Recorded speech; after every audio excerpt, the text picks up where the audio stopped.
예수님이 공생의 사역을 시작하시면서 가장 먼저 하신 일은 세례 요한에게 가서 세례를 받으신 것입니다. 세례 후에 예수님은 곧이어 제자들을 부르시죠. 공관복음에는 예수님이 세례를 받고 광야로 가셔서 시험을 받는 기록이 나와 있지만 요한복음에서는 광야 시험의 이야기는 생략되고 즉시로 제자들을 만나십니다. 그것이 오늘 29절부터 51절까지의 긴 내용입니다. 찬찬히 좀 살펴보면 먼저 29절을 보면 세례 요한의 증언이 나옵니다. 이튿날 요한이 예수께서 자기에게 나아오심을 보고 보라, 세상 죄를 지고 가는 하나님의 어린 양이로다. 세례 요한의 증언이 있고, 그리고 그 다음 35절을 보면 이튿날 요한이 자기 제자 중 두 사람, 그 중에 한 사람은 안드레로 그렇게 소개를 하고 있습니다. 그들이 예수님께 찾아가 랍비여 어디 계십니까? 그런 질문을 하는데, 이 질문은 내가 당신의 제자가 되길 원합니다. 그런 질문입니다. 안드레는 이후에 자신의 형제 베드로를 찾아 예수님께로 데려오는 그 기록이 나와 있죠. 그리고 그 다음 날 또 43절에는 갈릴리로 가시는 길에 빌립을 만나 예수님이 이번에는 직접 그를 제자로 부르십니다. 나를 따르라. 그렇게 말씀하시고 곧이어 빌립도 자신의 지인인 것 같아요. 나다나엘을 찾아가서 그를 데리고 예수님께로 옵니다. 특별히 이 요한복음은 이 나다나엘이 어떻게 주님의 제자로 부르심을 받게 되었는가, 그 과정을 상세히 소개하고 있습니다. 특별히 여기에 어떤 이유가 있기 때문이죠. 예수님이 세례를 받으시고 제자들을 부르시는 시간, 그 시간들을 총 합산해 보면 이 모든 일이 총 4일 동안 일어난 일입니다. 시간적으로도 아주 긴박하게 일어난 일이라는 것을 우리는 알 수가 있습니다. 예수님이 초기 첫 제자들을 선발하는 과정은 아주 간단합니다. 그냥 그와 하루이죠. 하루도 아닌 그냥 반나절 정도를 이렇게 보내시고 대화 몇 마디를 하시니 모두가 다 주님의 제자가 됩니다. 한순간에 그들이 완전히 변화가 되는 것입니다. 베드로는 누가복음을 참조하면 주님의 부르심에 응답하기까지 몇 차례 이제 고민이 있었던 것으로 보입니다.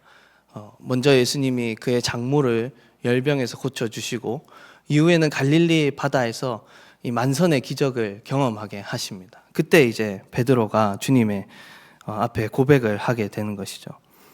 오늘 본문에서는 이 베드로의 이야기보다 나다나엘의 이야기에 더 집중을 하고 있습니다. 한 가지 우리가 주목해야 될 점은 제자를 이렇게 모집하시는, 부르는 방법인데 그것도 굉장히 단순합니다. 사람들의 증언을 통해서 제자를 부르시는데 그저 이들이 한 말은 단 한마디이죠. 와서 보라는 것입니다. 네가 한번 와서 눈으로 그를 보고 그를 만나서 대화해보면 알 것이다. 한번 꼭 그를 만나보라. 그런 간청을 하는 것입니다. 이 본문은 보는 것에 대해서 아주 강조를 하고 있는데 본문 29절부터 51절까지 본다, 보다라는 그런 동사가 총 18번이나 사용이 되고 있습니다. 이 구절이 총 23구절인데 23구절 중에 18구절이나 본다라는 동사가 나온다는 것은 그만큼 이 요한이 보는 것을 강조하고 있다는 것이죠. 세례 요한의 증언은 보라, 하나님의 어린 양이로다, 이렇게 시작을 하고 예수님도 자신을 찾아온 두 제자에게 와서 보라, 그렇게 이야기를 하세요. 빌립 또한 나다나엘을 찾아가서 일단 와봐라, 너가 의심하지만 와서 그가 누구이신지 한번 만나보라, 그렇게 말씀합니다. 이 와서 보라라는 말은 이후에 사마리아 수가성 여인이 외친 말이기도 합니다. 요한복음 4장 29절을 보면 와서 보라, 이는 그리스도가 아니냐, 그렇게 말을 하죠.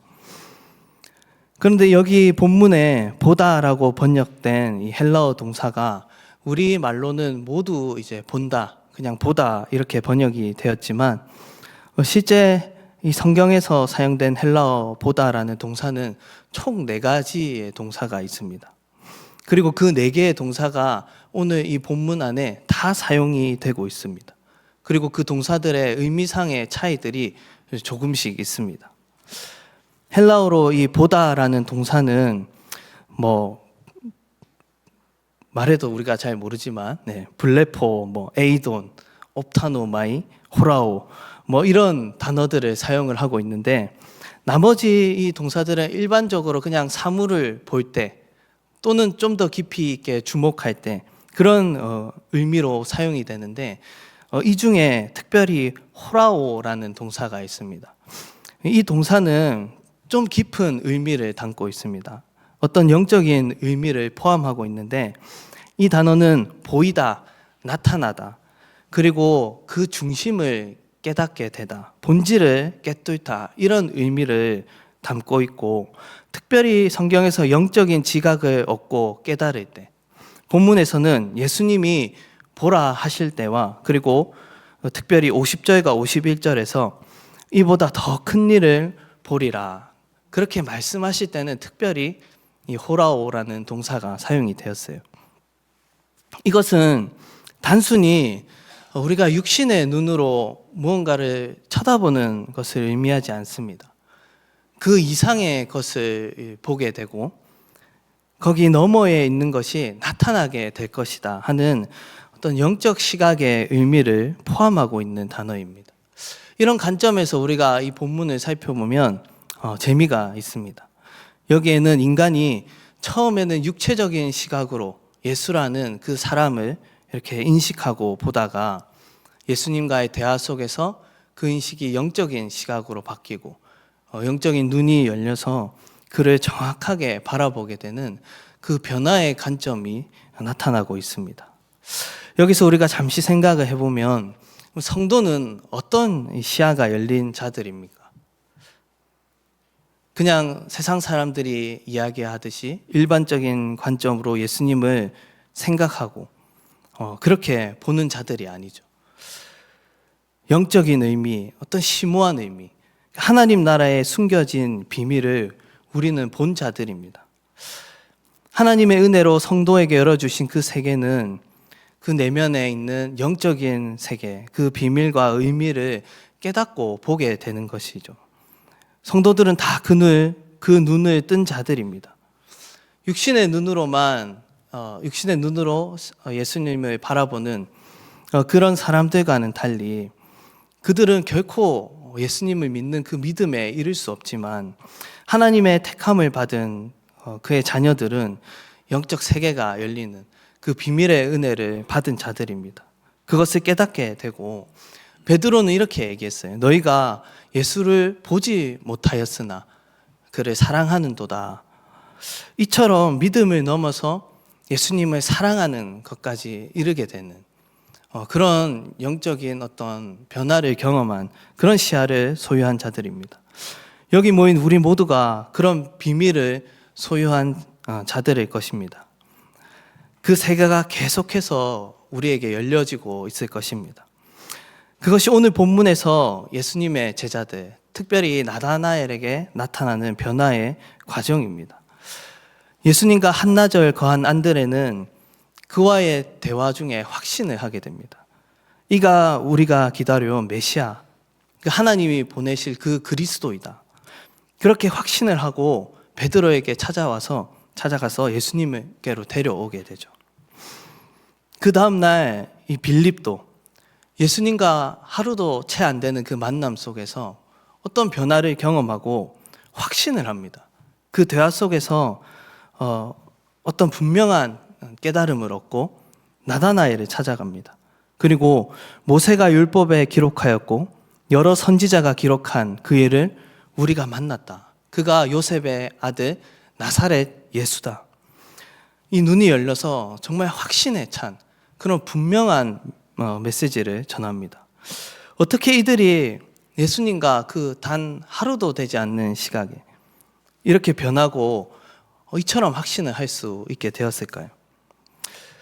예수님이 과연 어떤 능력을 가지고 계신지 이것을 나다나엘과의 대화를 통해서 우리는 가늠해 볼 수가 있습니다. 나다나엘은 처음 빌립의 증언을 듣고 아주 회의적인 반응을 합니다. 46절의 말씀인데요. 나다나엘이 이르되 나사렛에서 무슨 선한 것이 날 수 있느냐. 나사렛은 갈릴리에서 서쪽으로 조금 떨어진 그 이방 땅과 인접한 그런 지역이었습니다.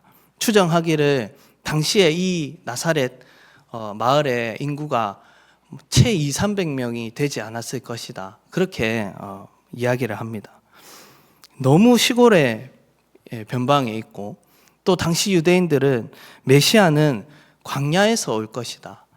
또는 그리스도는 아주 강력한 군대를 이끌고 예루살렘에 입성할 것이다. 그런 고정관념에 사로잡혀 있었기 때문에 나사렛에서 무슨 선지자가 나냐. 이 말은 단지 그냥 불신하고 비방의 말이 아니라 어쩌면 아주 일리 있고 타당한 그런 이야기입니다. 그럼에도 빌립은 강력하게 이 나다나엘을 권했을 것이고 그가 예수님께 나와 그리고 대화가 시작이 됩니다.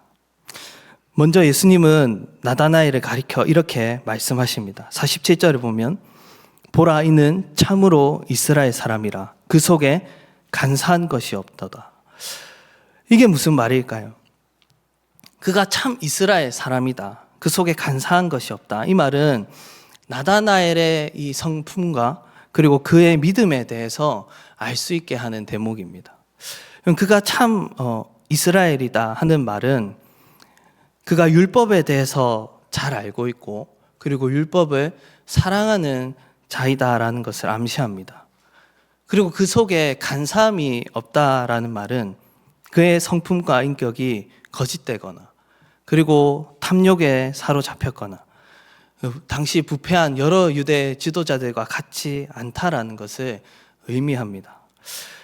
나다나엘은 아마도 강직한 성품의 소유자로 율법을 연구하고 사랑하고 그리고 하나님 나라를 기다리는 그런 참 신앙의 소유자였다라는 것을 알려주는 것입니다.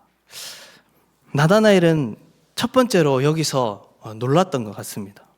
그는 이렇게 반문을 하죠. 어떻게 나를 아십니까? 이 말은 깜짝 놀란 것입니다. 한 번도 나를 본 적이 없고 나도 그에 대해서 모르는데 자신을 이처럼 정확하게 집어보시는 그 예수님 앞에서 충격을 받은 것이죠. 그러나 여기서 그치지 않고 그 다음 예수님의 대답은 나다나엘로 하여금 그 예수님 앞에 완전히 굴복하게 하였습니다. 단 두 마디죠. 서로 오가는 이 두 번의 대화 속에서 그는 예수님 앞에 완전히 항복하게 된 것입니다. 예수님이 이렇게 답변을 하셨죠. 48절입니다. 빌립이 너를 부르기 전에 내가 무화과 나무 아래에 있을 때 보았노라. 이 말은 금방 우리에게 와닿지는 않습니다. 이게 뭐가 그렇게 놀랄 일인가 싶죠. 사실 우리는 무화과 나무도 굉장히 생소하고 그리고 나다나엘이 그 아래에서 뭘 했는지 알 수가 없습니다. 무화과 나무는 일반적으로 이스라엘에 굉장히 흔한 나무입니다. 크기는 3m에서 5m까지 자라고 매끄러운 이 나무 껍질 위에 아주 넓은 손바닥만한 그런 잎들이 수많은 잎들이 달려 있다고 합니다. 그리고 그래서 해를 가리고 잠시 쉬어가는 그늘에서 잠시 쉴 수 있는 그런 용도로 사용이 되었다 합니다. 유대인들에게는 이 포도나무, 감람나무와 함께 주요 유실수였고 영적으로 이 나무는 그들에게 있어 평화와 번영을 상징하는 나무였습니다.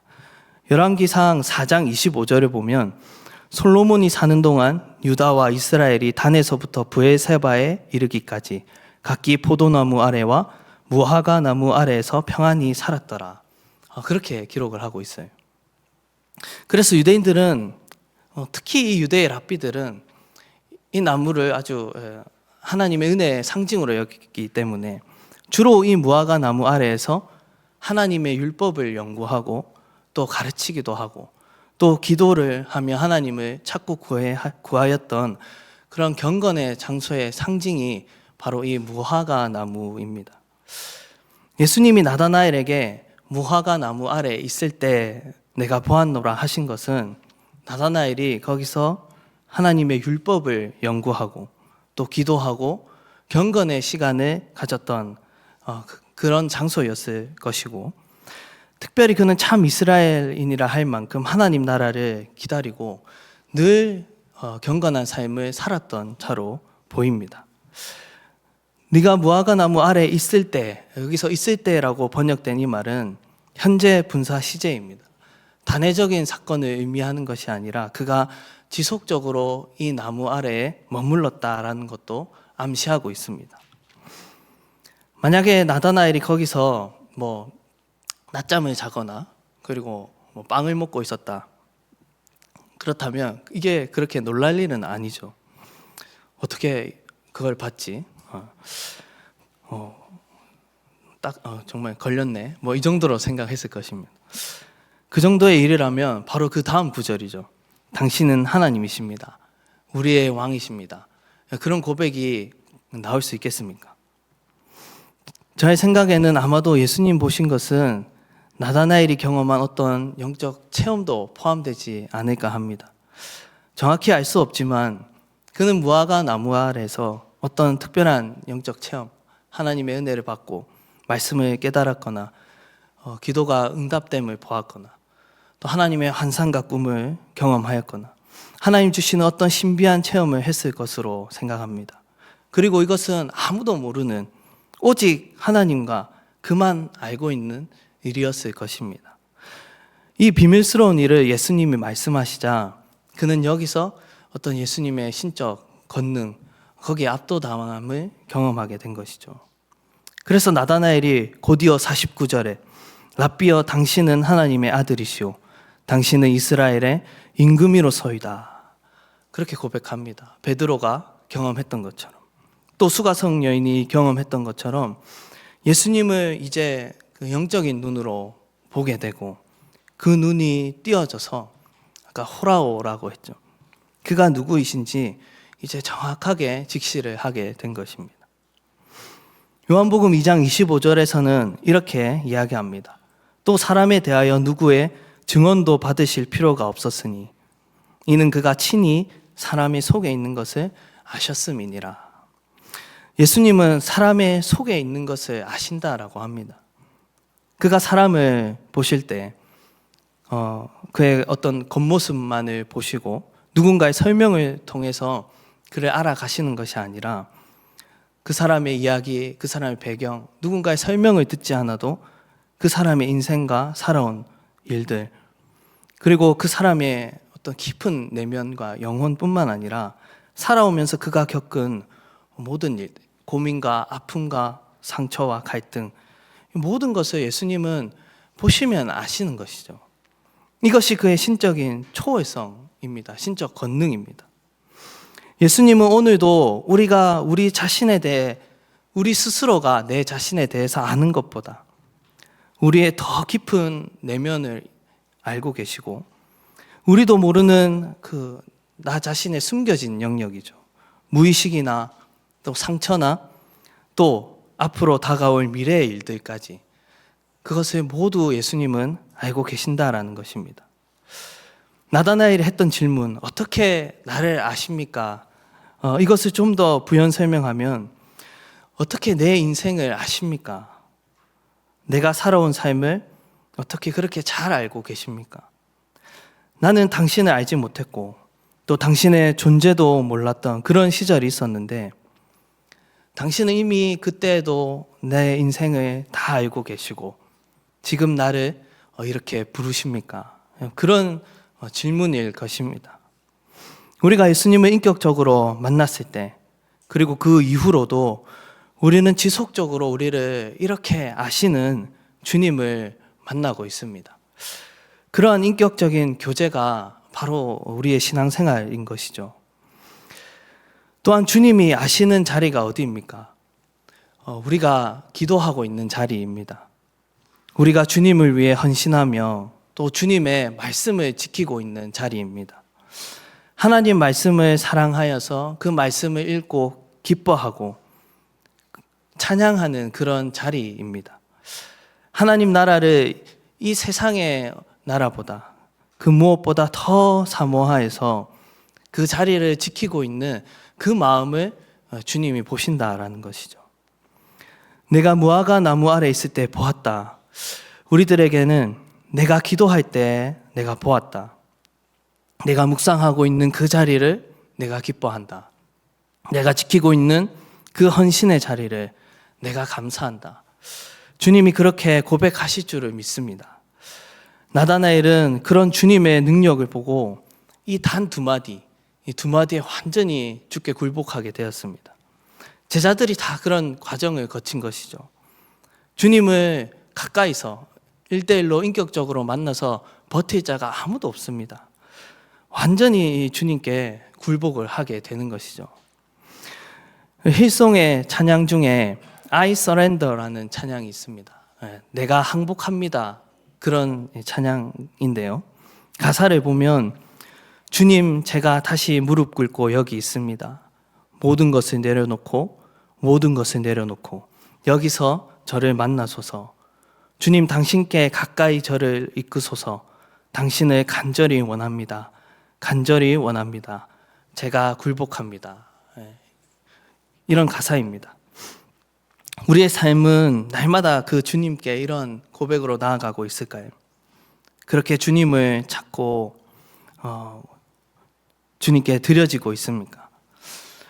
우리의 고백이, 우리의 마음이 진실로 주께 드려지는 것, 또 우리가 주님을 위해서 그 이름을 우리가 명예롭게 하기 위해서 우리가 지키고 있는 자리는 어디일까요? 우리의 무화과 나무, 그 자리를 주님이 기뻐하시고 우리가 그 자리 가운데서 주님 말씀 붙들고 인내하며 그 자리를 지키고 있을 때 내가 너를 알고 있다. 내가 너를 보고 있다. 그렇게 말씀하실 줄을 믿습니다. 우리는 그 자리로 다시 돌아가야 합니다. 거기서 다시 우리가 주님의 이름을 지켜야 합니다. 주님을 위해서 우리가 주님께 온전히 항복합시다. 왜 못 드리겠습니까? 주님께.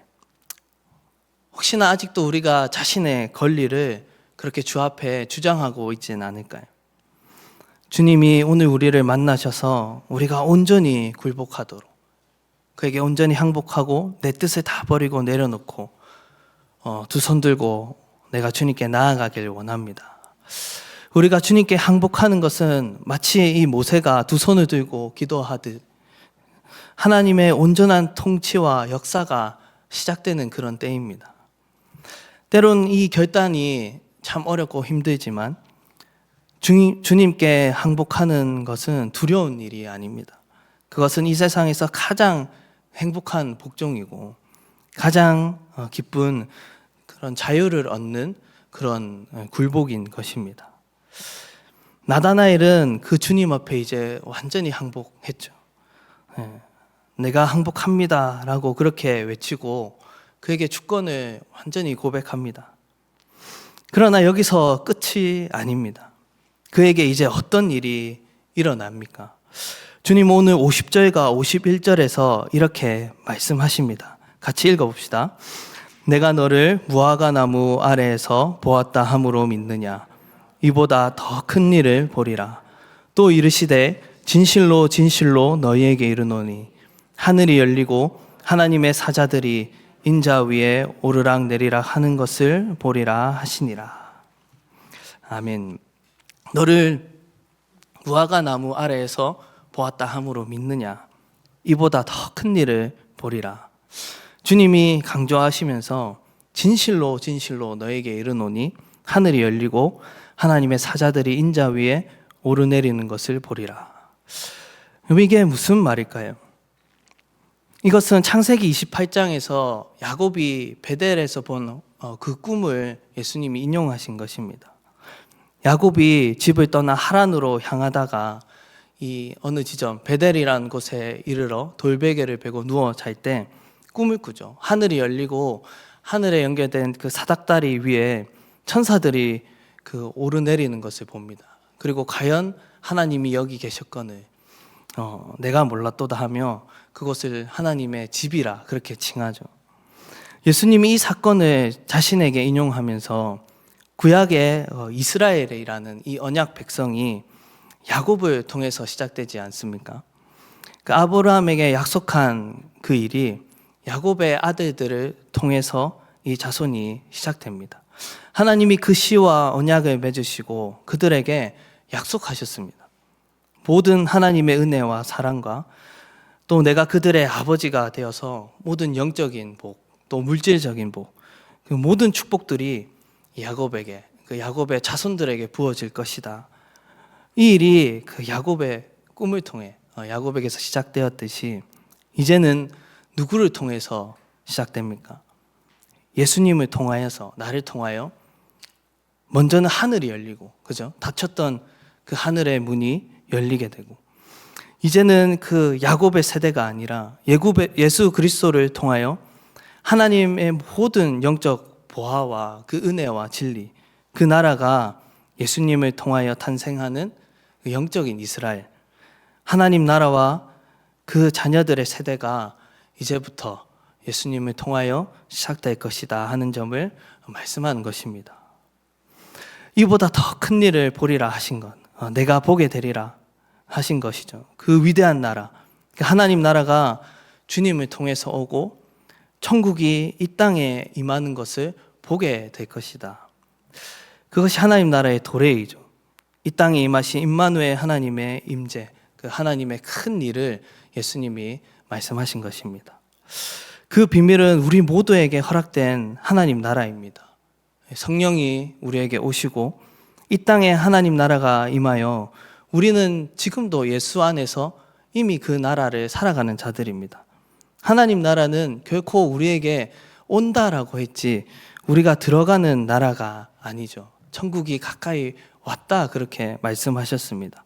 예수 그리스도 그 이름으로 시작된 그의 통치 안에 있는 하나님 나라를 우리는 이미 살고 있습니다.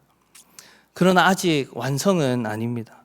잠깐 세상에서 악이 이기는 것과 같고 성도가 고난 가운데 있지만 그럼에도 우리 안에 있는 그 하나님 나라는 영원한 나라입니다. 우리를 지키고 인도하시는 그 왕의 통치는 조금도 부족하거나 불완전하지 않습니다. 우리를 진리로 또 의의 길로 인도하고 계십니다. 우리는 이 세상에서 발을 디디고 살고 있지만 그 너머의 나라, 하나님 나라를 이미 어렴풋이 본 자들입니다. 그 나라의 소망과 믿음으로 살고 또 그 주인의 통치를 받아 복종하며 살아가는 자들입니다. 우리는 예수님을 통하여 새롭게 거듭난 영적인 이스라엘입니다. 하나님의 자녀들입니다. 우리에게 이 믿음이 있습니까? 이 믿음으로 우리의 삶을 담대히 살아냅시다. 고난이 있어도 우리가 살아서 승리합시다. 주님을 소망하며 더욱 이 주님의 통치 안으로 우리가 들어가 그에게 온전히 우리 속에 하나도 남김없이 다 항복하고 그에게 내어드립시다. 그런 은혜가 우리 모두에게 있기를, 또 주님께 더 가까이 나아가서 그 하나님 나라의 영적인 보화들, 그 은혜로운 충만한 교제가 우리 모두에게 있기를 예수님의 이름으로 축원합니다. 기도하겠습니다.